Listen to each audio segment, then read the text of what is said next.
Hello বন্ধুরা, এটা হচ্ছে কিনা হর্ন। আর আজকে আমরা হাটে এসেছিলাম, তাই আমি একটু কয়েকটা ভিডিও বানিয়ে নিয়েছি।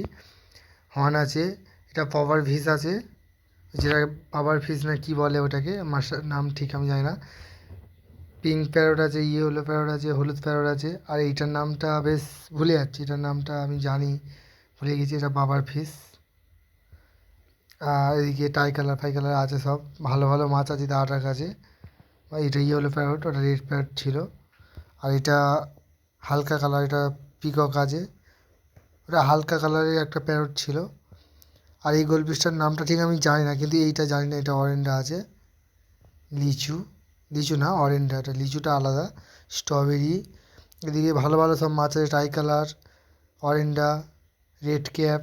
ওই যে রেড ক্যাপটা দেখলে, ওইটা আগেরটা রেড ক্যাপ ছিল, সরি ওটা বলা হয়নি। আমরা এসেছিলাম আজকে হাটে, তাই কয়েকটা ভিডিও বানিয়ে নিয়েছি। দাদার কাছে ভালো ভালো মাছ ছিল। এইগুলো অ্যাকচুয়ালি আমাদের কাছে নিয়ে ওরা সিঙ্গেল প্যাকেটে করে ওরা লুজ বিক্রি করে আর কি, কারণ আমরা পাইকারি করি, ওরা লুজ করে। স্ট্রবেরিটা ভালো ছিল। এই মাছটার নামটা ঠিক আমি জানি না, ভুলে গিয়েছি, কারণ মেসো বলেছিল। এই যেটা রেড ক্যাপ আছে, এটা লোকাল নয়, এটা ইম্পোর্টেড। আর ভিডিওটা ভালো লাগলে একটা লাইক করে দিও।